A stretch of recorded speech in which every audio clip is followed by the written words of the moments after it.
10th class के maths का सारे क्वेश्चंस भारती भवन प्लस बीटीसी दोनों का आपका मिलेगा। अब हम बात करते हैं पहले, अब देखिए सीधे क्या क्या टॉपिक पढ़ना है वो उस पर हम बात नहीं करेंगे, हम सीधी सीधी बात करते हैं। अभी अलजेब्रा का एक टॉपिक है दो चर वाले रैखिक समीकरण। पहले हम दो चर वाले रैखिक समीकरण पढ़ा देते हैं, फिर द्विघात पढ़ा देंगे, फिर आपको एपी, फिर चलेंगे कोऑर्डिनेट ज्योमेट्री या ट्रिग्नोमेट्री उठाएंगे। तो सबसे पहले हम 10th का आज टॉपिक चल रहे हैं दो चर वाले रैखिक समीकरण यू। देखिए टॉपिक का नाम क्या है, दो चर वाले रैखिक समीकरण युग्म, दो चर वाले रैखिक समीकरण युग्म। देखिए इसका इंग्लिश होता है pair of two variable in linear equation, pair of two variable in linear equation, यानी दो चर वाले रैखिक समीकरण। देखिए पहले थ्योरी चलते हैं कि दो चर वाले रैखिक समीकरण में होता क्या क्या है, क्या क्या चीज पढ़ना है। तो सबसे पहले पढ़ना है चर, अब दूसरा बात पढ़ना है अचर, क्या पढ़ना है अचर, तीसरा पढ़ना है गुणांक, क्या पढ़ना है गुणांक। चर का इंग्लिश में कहते हैं वेरिएबल, अब देखिए अचर का इंग्लिश में कहते हैं कांस्टेंट, और गुणांक को इंग्लिश में कहते हैं कोएफिशिएंट। अब देखिए अगर कोई कहता है कि चर राशि किसे कहते हैं, तो वैसी राशि जिसका मान बदले, क्या बोले हैं, वैसी राशि जिसका मान बदले उसे चर राशि कहते हैं। देखिए क्या लिखेंगे फिर से समझिए, वैसी राशि जिसका मान बदले उसे चर राशि कहते हैं। इसे capital A B C D letter to set द्वारा सूचित किया जाता है।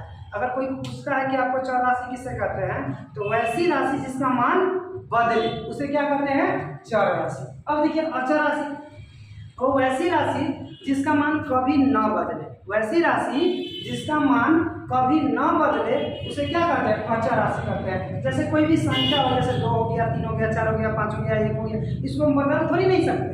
अगर जो 2 हम यहाँ पर ऐसे लिखते हैं तो कहीं का भी सर जो 2 ऐसे ही लिखेगा, इसका वैल्यूएशन नहीं बदल सकता है, तो ये क्या होगा, अचर राशि। यानी वैसी राशि जिसका मान कभी न बदले उसे क्या कहते हैं, अचर राशि कहते हैं। अब देखिए इसमें होता क्या है कि अचर राशि को small A B C D द्वारा सूचित किया जाता है।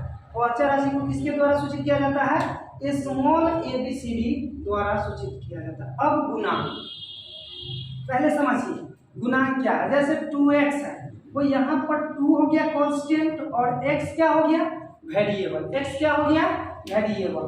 तो कहने का मतलब मेरा यह है कि देखिए किसी भी चर राशि के गुणा में, किसी भी चर राशि के गुणा में जो संख्या रहती है, जो संख्या रहती है उसे उस चर राशि का गुणांक कहते हैं। कहने का मतलब ये 2x में x हो गया चर और 2 हो गया कांस्टेंट, तो x के गुणा में कौन सा संख्या 2, तो x का चर क्या होगा 2। तो हम लिखेंगे अगर 2x में पूछेगा, 2x में x का चर, x का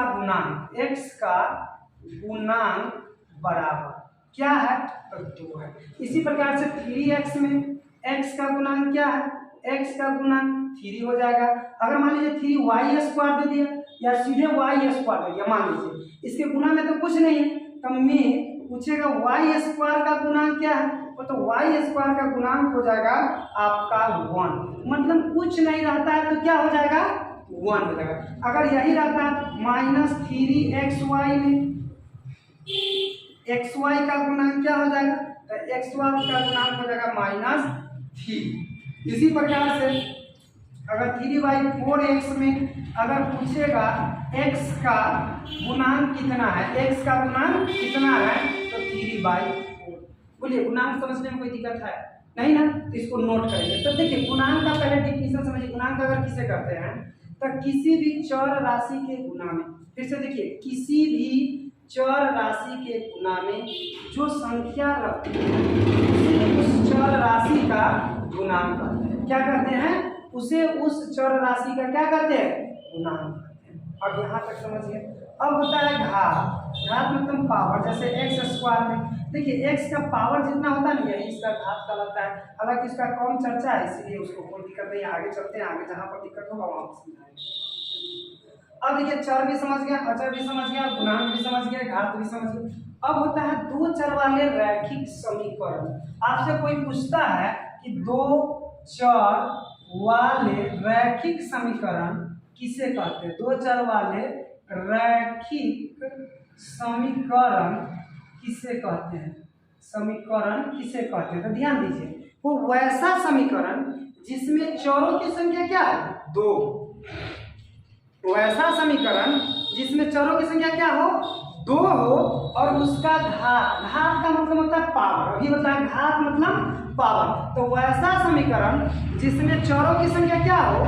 दो हो और उसका घात हमेशा एक हो, उसे दो चर वाले रैखिक समीकरण कहते हैं। फिर से समझिए, वैसा समीकरण जिसमें चरों की संख्या क्या हो? दो हो और उसका घात हमेशा एक हो, उसे दो चर वाले रैखिक समीकरण कहते हैं। अब देखिए दो चर वाले रैखिक समीकरण लिखते हैं कैसे? जैसे 2x + 3y = 5 लिख लीजिए। देखिए इसमें x y क्या गोचर है? दो गोचर है और इसका घात कितना है? 9 की जगह तो भी 1 है, इसका क्या घात कितना है? 1 है। तो वैसा समीकरण जिसमें चरों की संख्या क्या हो?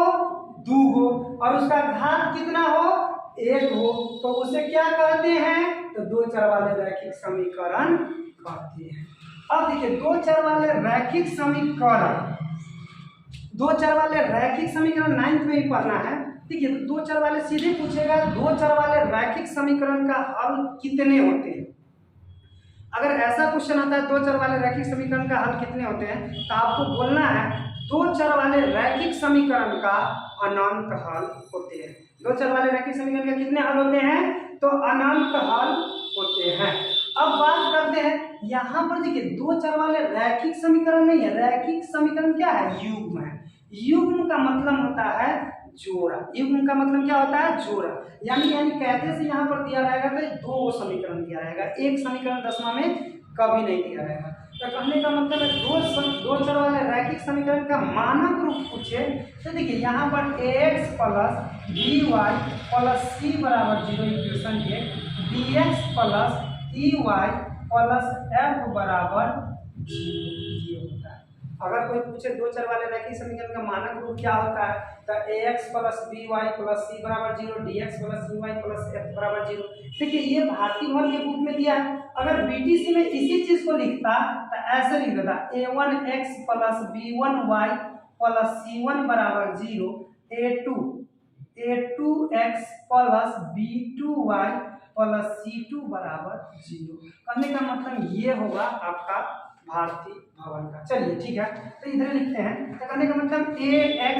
अब देखिए इसी को हम ऐसे भी, मतलब ये हो गया भारतीय भवन का। क्या होता है? भारतीय भवन बुक में ऐसे लिखा हुआ है, भारतीय भवन के बुक किताब में, और भारतीय भवन की किताब में ये लिखा हुआ है। और बीटीसी पढ़ते तो यहाँ पर a1x + b1y + c1 = 0, a2x + b2y + c2 = 0। ये होगा आपको भारतीय भवन, सॉरी बीटीसी। अब कहने का मतलब है कि दो चर वाले रैखिक समीकरण, तो दो चर वाले रैखिक समीकरण तीन प्रकार के होते हैं। कितने प्रकार के होते हैं? तीन प्रकार के। एक में होता है विरोधी समीकरण। क्या होता है? विरोधी समीकरण। तो विरोधी समीकरण का दूसरा नाम है असंगत विरोधी समीकरण या असंगत समीकरण। असंगत समीकरण दूसरा नाम क्या है? असंगत समीकरण। अब देखिए दूसरा में होता है अविरोधी समीकरण। देखिए अविरोधी समीकरण का दूसरा नाम है संगत समीकरण। क्या नाम है? संगत समीकरण। अब देखिए इसका तीसरा होता है आश्रित समीकरण। क्या होता है? आश्रित समीकरण। क्या होता है? आश्रित समीकरण। देखिए आश्रित समीकरण का आश्रित समीकरण होता है। अब कहने का मतलब है कि अब इसको थोड़ा सा मिटाते हैं, इसके बाद बात करते हैं। देखिए अब कहने का मतलब है दो चर वाले रैखिक समीकरण तीन प्रकार के होते हैं। तो अब तीन प्रकार के जो होते हैं तो तीनों का शर्त भी होता है, जैसे विरोधी समीकरण का शर्त होता है, अविरोधी समीकरण का शर्त होता है, आश्रित समीकरण का शर्त होता है। तो अगर कोई पूछेगा कि देखिए इसका मानक रूप तो हम ये लिखे वो ax plus by plus c बराबर 0, dx plus ey plus f बराबर 0, तो कहने का मतलब है कि अगर कहेगा विरोधी समीकरण, ध्यान दीजिए विरोधी समीकरण, विरोधी समीकरण के शर्त, विरोधी समीकरण के शर्त। तो देखिए विरोधी समीकरण के शर्त क्या होता है, x के गुणांक का अनुपात, x के गुणांक का अनुपात बराबर y के गुणांक का अनुपात बराबर न हो अचर पद का अनुपात, बराबर क्या न हो अचर पद का अनुपात। देखिए कहने का मतलब है अभी हम मानक रूप लिखे ax plus by plus c बराबर 0, dx plus ey plus f बराबर 0, ये जो समीकरण दिया है तो x के गुणांक अनुपात, कहने का मतलब है x के गुणांक अनुपात a बट्टा d बराबर हो b बट्टा e और बराबर न हो किसके, c बट्टा f के। तो यह किसका समीकरण होगा, विरोधी समीकरण के साथ होगा। अगर कोई पूछता है तो विरोधी समीकरण का शर्त क्या होता है, तो यही बोले कि x के गुणांक के अनुपात बराबर y के गुणांक के अनुपात बराबर न हो अचर पद का अनुपात। अब देखिए इसी को अगर ऐसे भी बोल सकते हैं a बट्टा d बराबर हो b बट्टा e बराबर न हो c बट्टा f। अब बात करते हैं कि विरोधी समीकरण का इसमें नोट जो होता है, देखिए नोट क्या होता है, विरोधी समीकरण का एक कोई हल नहीं होता है। सबसे पहला समझिए कि इस विरोधी समीकरण का क्या होता है, कितने हल पूछेगा कि विरोधी समीकरण के कितने हल होते हैं, तो विरोधी समीकरण का कोई हल नहीं होता है। तो पहला नोट हो गया कि विरोधी समीकरण का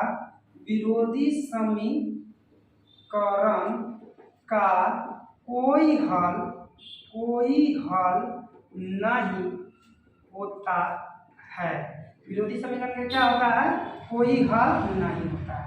दूसरा वो विरोधी समीकरण का आलेखीय हल बनाएंगे, जैसे आलेख, जैसे मान लीजिए x एक्सिस है y एक्सिस है, अगर इसका आलेख मान लीजिए पहला इक्वेशन का ग्राफ दिया है तो दूसरा इक्वेशन का ग्राफ जो आएगा इसके समानांतर आएगा, दूसरा इक्वेशन का ग्राफ आएगा जो इस रेखा का क्या आएगा, समानांतर आएगा।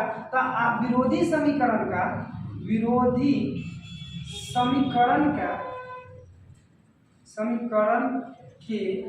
आलेखीय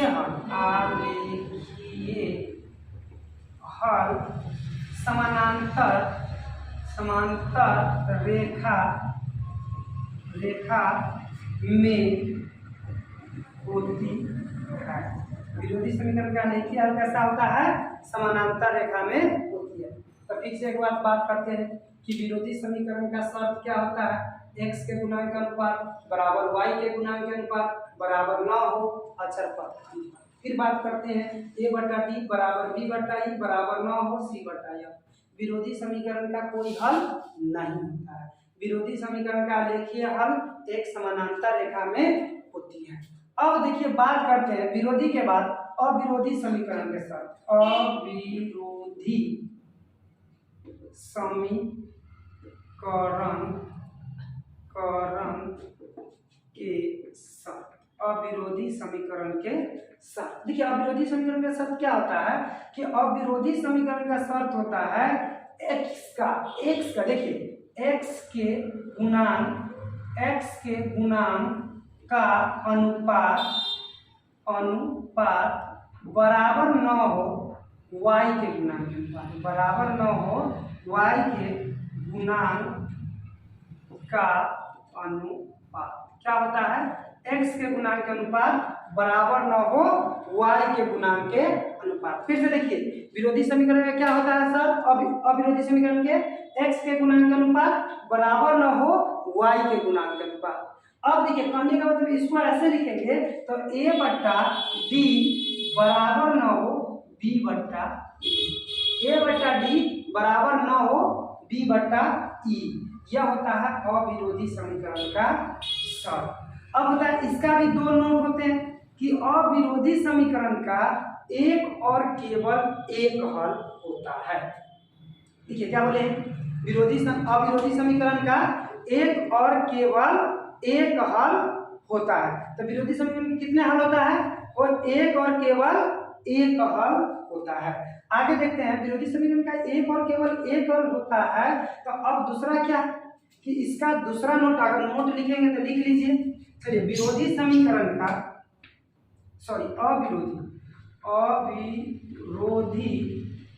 अविरोधी समीकरण का एक और केवल एक, या इसी को बोलते हैं अद्वितीय हल होता है। देखिए क्या लिखे हैं, तो अविरोधी समीकरण का एक और केवल एक या अद्वितीय हल होता है।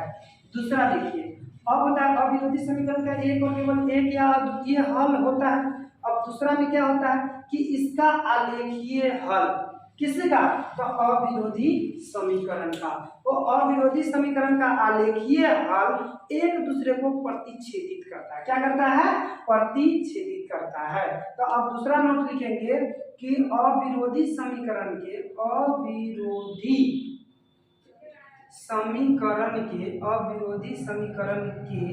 आलेखीय हल एक दूसरे को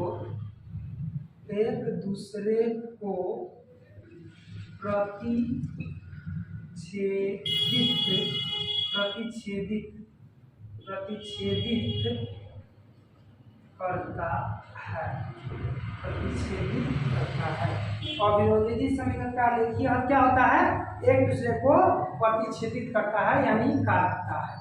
अब चलते हैं, अब यहाँ पर विरोधी समीकरण का भी शर्त हो गया, अविरोधी समीकरण का शर्त हो गया। अब लास्ट क्या है?